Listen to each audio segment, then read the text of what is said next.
enfermagem, sejam todos bem-vindos a mais um episódio do nosso podcast Pode Falar Enfermagem, podcast do COFEM. Estamos aqui no 27º CBCenf, então a gravação está acontecendo de forma itinerante. A gente está trazendo palestrantes, pessoas relevantes na enfermagem que estão transformando e fazendo sucesso aqui no nosso congresso.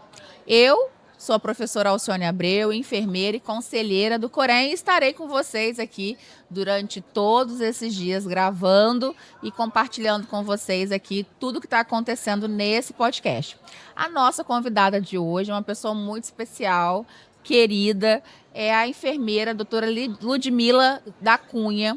Ela também além de ser empreendedora, é enfermeira, ela trabalha como conselheira do Conselho Federal de Enfermagem e ela está coordenando o comitê COP 30 junto com o Corém do Pará. Seja bem-vinda!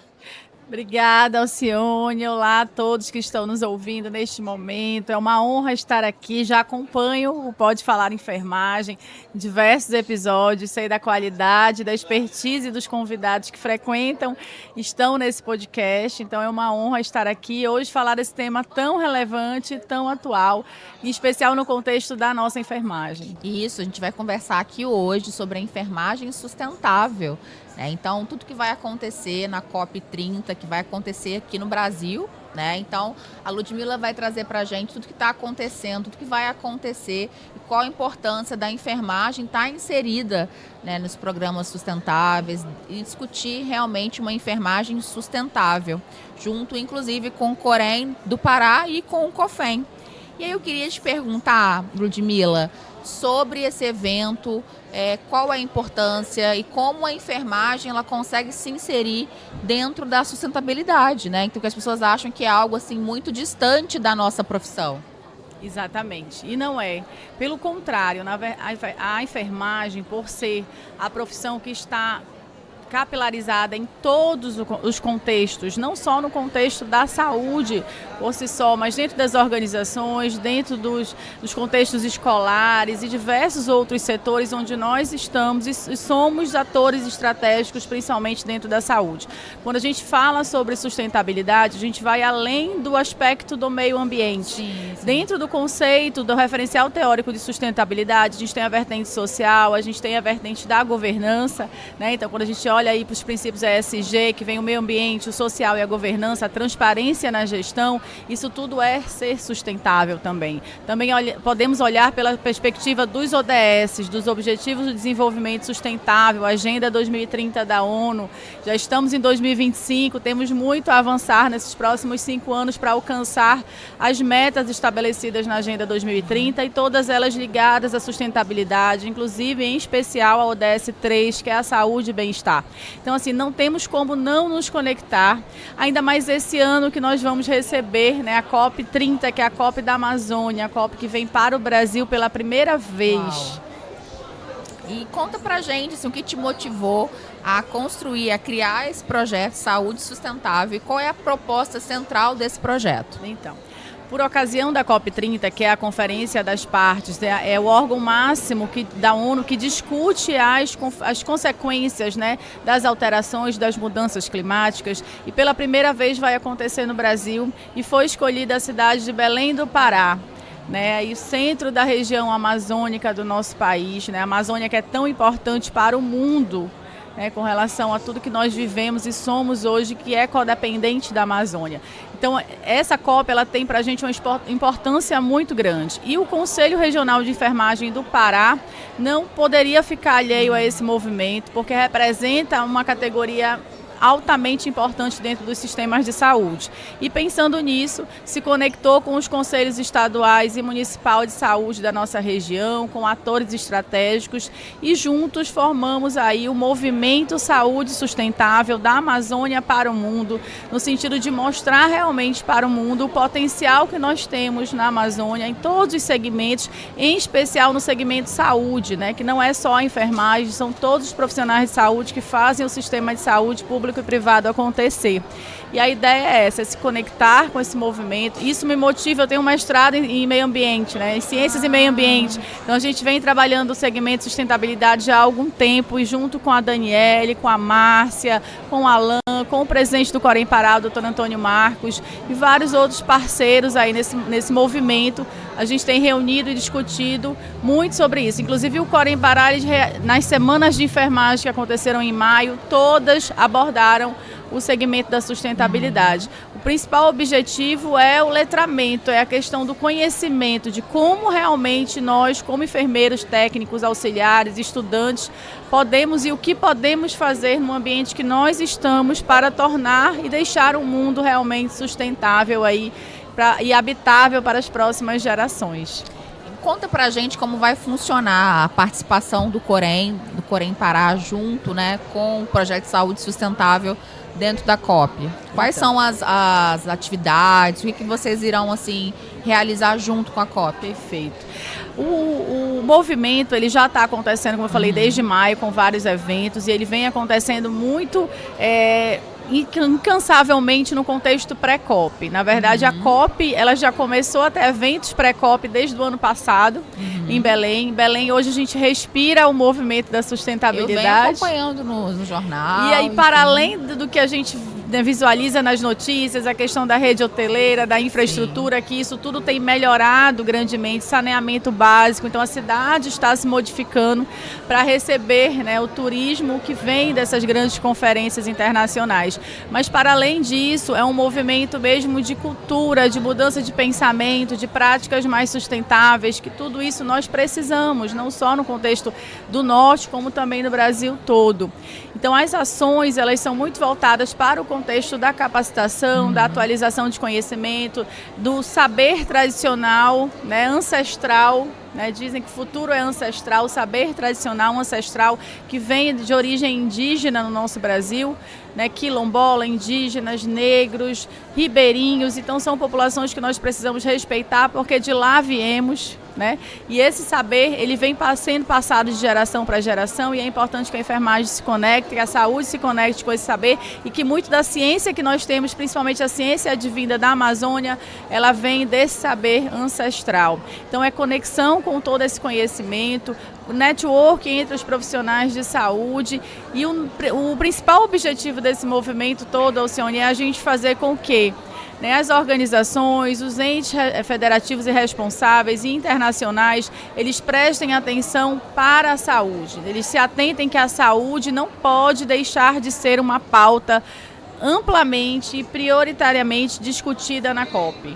Hoje a saúde ela não é uma pauta discutida na COP. A gente discute vários outros segmentos, como o clima, como o sistema integrado de alimentação, mas não discutimos a saúde como pauta prioritária. E as discussões secundárias que existem ainda não envolvem, né, os segmentos que devem envolver. Então realmente é um movimento para chamar a atenção, para buscar parcerias. Estaremos aí junto com a Cúpula dos Povos, que é um movimento de participação social que acontece dentro das COPs. Espera-se que essa COP do Brasil seja a COP que tenha mais participação social.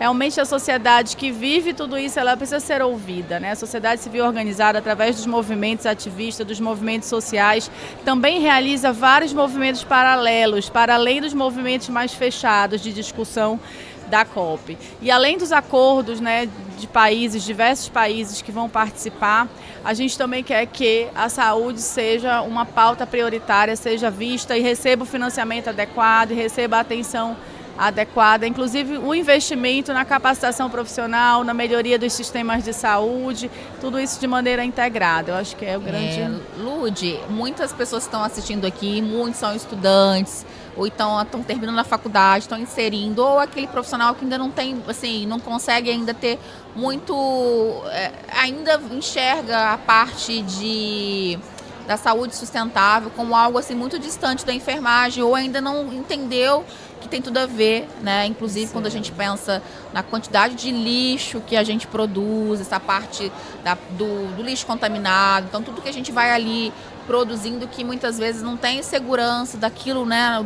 Desse lixo, muitas vezes os perfuro cortantes em muitos lugares não tem um acesso, um descarte adequado. Então a gente, né, fora isso, a parte de todo o contexto tem tudo a ver.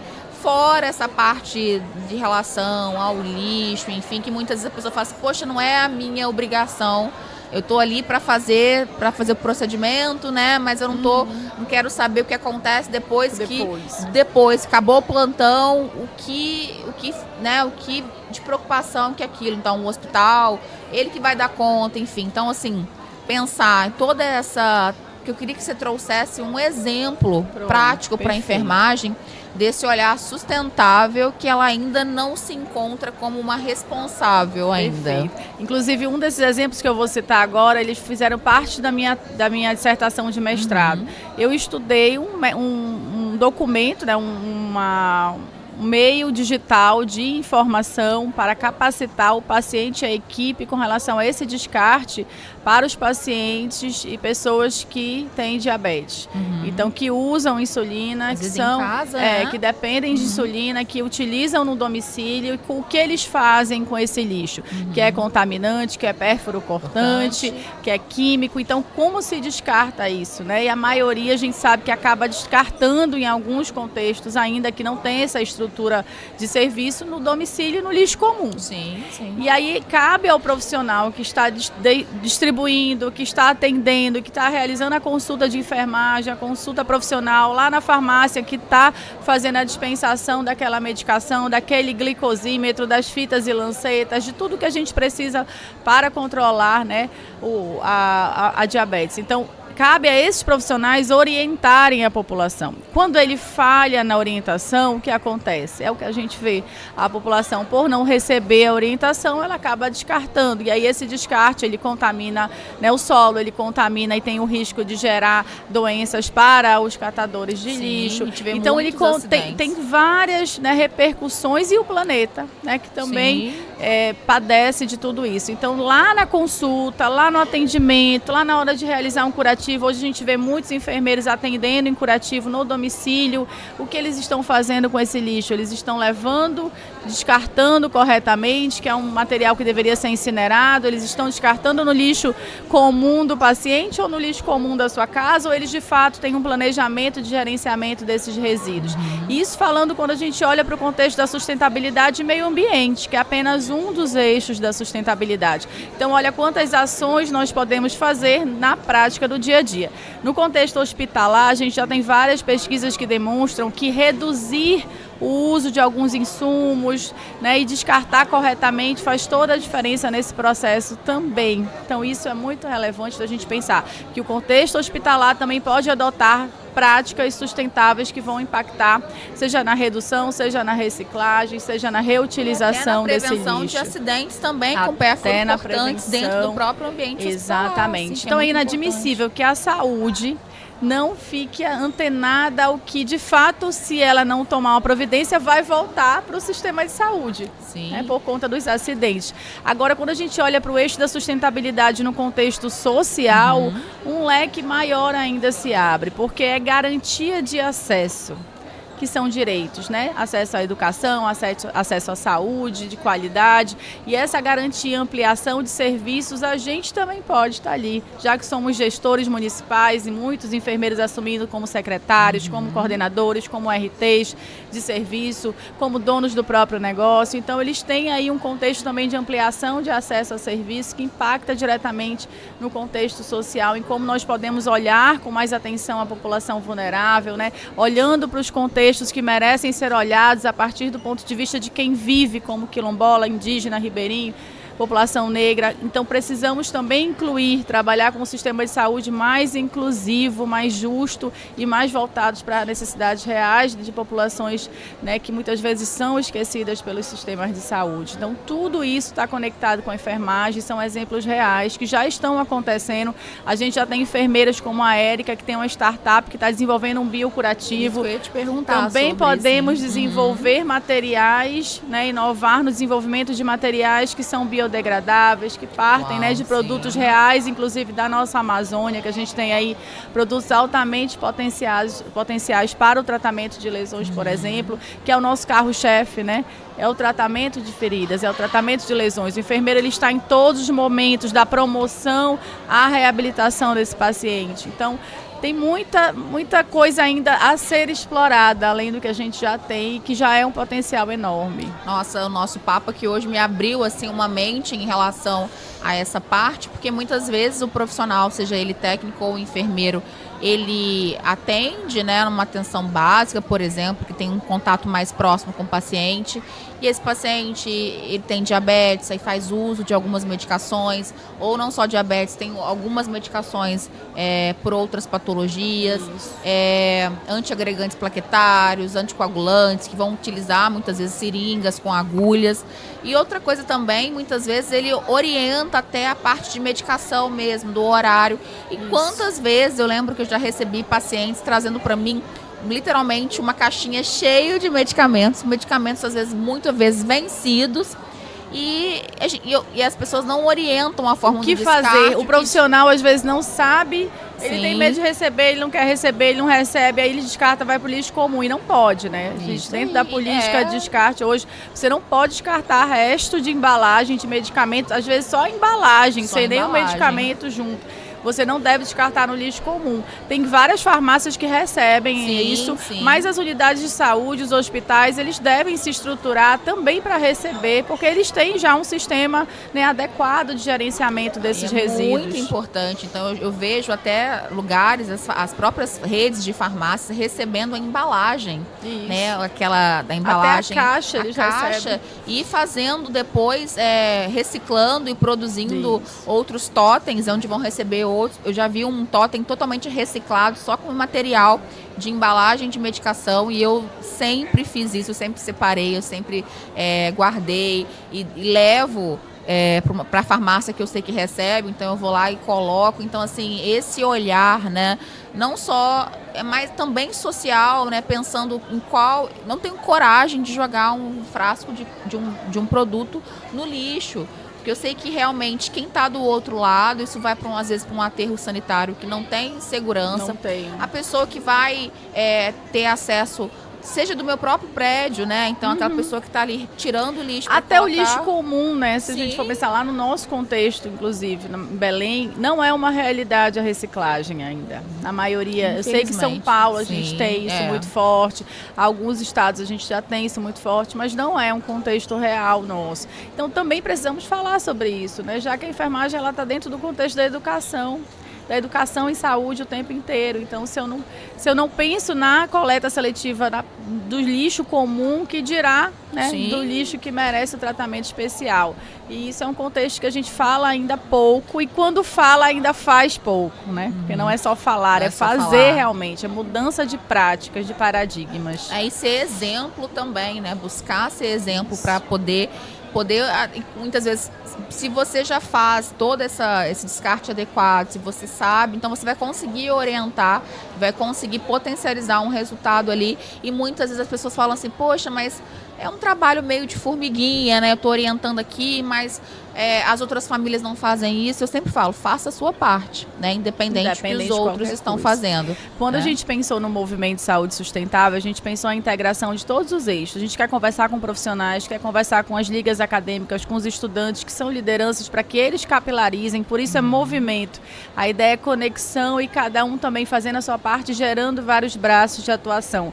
Uma entidade só, ela não é suficiente, nenhuma profissão. A gente precisa que todos trabalhem em prol de um mundo mais sustentável. Na verdade, de um mundo que exista amanhã. Né? E quando a gente fala em sustentabilidade, não é plantar mais árvores ou cuidar do verde, vai muito além. A gente fala em viver o hoje, pensando nas gerações futuras, para que elas de fato existam. E no mundo que a gente tem hoje, capitalista, que vive em prol do consumo, também ter o cuidado, né, de reduzir, de reutilizar, de repensar, de responsabilizar, que são os vários R's hoje, que vão além dos 3 R's que a gente conheceu lá no passado. Então é essa conexão, e o movimento ele se propõe a discutir com estudantes, com coordenadores, com lideranças da enfermagem. Vamos fazer também um hackathon, que é uma maratona de inovação, onde a gente quer desenvolver no mínimo aí 10 soluções voltadas para o sistema de saúde da Amazônia a partir de problemas e realidades reais. Então é reunir 100 pessoas aí num ambiente por 2 dias e de lá a gente vai ter com certeza 10 soluções primorosas. Vai acontecer agora no mês de agosto também em Belém do Pará, com atores estratégicos nesse processo, utilizando uma metodologia que a gente sabe que funciona. Então é discutir inovação e de que forma a gente pode inovar para ter um sistema de saúde mais sustentável. E eu acho que essas práticas e essa conversa precisa ser inserida desde a graduação, né? Então, sem hoje, dúvida, por exemplo, na universidade onde eu trabalho, tem essa conversa. A gente tem uma disciplina que aborda essa parte de sustentabilidade, meio ambiente. Isso é muito importante ser inserido desde a graduação, né? Para essa abertura. E é na graduação que tem, muitas vezes, um jovem ali que tem uma ideia, que pode trazer uma inovação para a mudança futura, né? Então, os jovens, eles são muito mais abertos a essas metodologias. E hoje a gente fala de metodologias ativas em sala de aula e, de fato, a gente tem que fazer. E esse sistema é uma metodologia ativa, é mão na massa. Vamos fazer. Como a gente pode pensar, olhar realmente, ter empatia, desenvolver empatia. A gente tem usado muito design thinking, design centrado no humano, que são metodologias em que você precisa realmente entender e saber se aquela solução atende à dor real daquelas pessoas, a necessidade real do sistema de saúde. A gente vê muitas soluções sendo desenvolvidas, às vezes com base só no meu olhar como profissional. Isso não pode acontecer. Então, esses movimentos, eles ensinam e treinam as competências, né? São competências que a gente precisa desenvolver. São habilidades ali reais que podem ser aplicadas no dia a dia, desde como estudante até como profissional e como pessoa. Nossa, e quem sabe, né, a partir agora da COP, desse movimento, a gente consiga trazer esse tema, né, para dentro dos grandes eventos, né, construir uma ideia realmente de sustentabilidade sem achar que isso está fora do nosso contexto da enfermagem, pelo contrário, né? Então a gente tem realmente, por exemplo, quando eu faço uma consulta domiciliar com os alunos, uma visita domiciliar e chego numa casa onde o paciente não tem saneamento básico, né? Usa fossa, isso no Rio de Janeiro. Isso. É muito preocupante. Não tem água potável. Não tem água potável. E aí você quer dizer, né? Como que você vai conseguir trabalhar a prevenção de algumas doenças se ali é o local da própria inserção da doença em si, né? Então, assim, ou moram em lixões, a gente tem lá grandes lixões. E a teoria mais antiga que nós temos na enfermagem é a teoria ambiental de Florence. Então, assim, está na nossa origem. A gente só precisa fazer as ligações de conhecimento, aí entra, né, o termo do letramento, para que a gente possa abrir as mentes para esse novo atuar, que tem que ser vinculado com a sustentabilidade. Não tem Nossa, como. eu tô saindo daqui hoje com um olhar, assim, super, já tô com gatilhos, assim, para desenvolver, inclusive com as ligas. Cursos, por favor, são bem-vindos. Ligas. Eu tenho uma liga, né, de empreendedorismo e gestão na enfermagem. Acho que a gente pode trabalhar alguma linha dessa construção, porque é algo que, mesmo acontecendo, tendo discussões, né, em algumas disciplinas, eu percebo que isso não há... Só discute na disciplina e isso não avança, sabe? Eu não vejo algo avançando e é realmente muito importante. Estou saindo aqui hoje feliz com essa...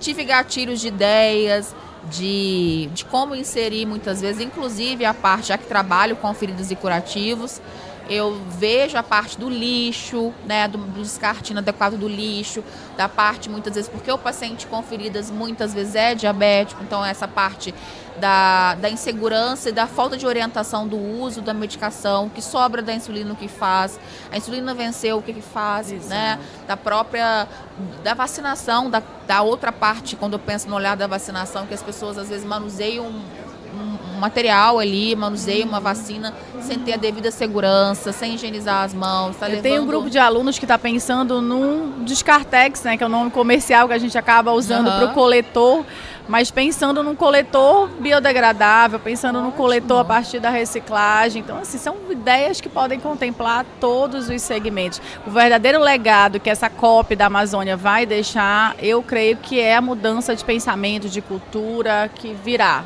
entendeu? Está chegando, já chegou e virá. Ah, com certeza.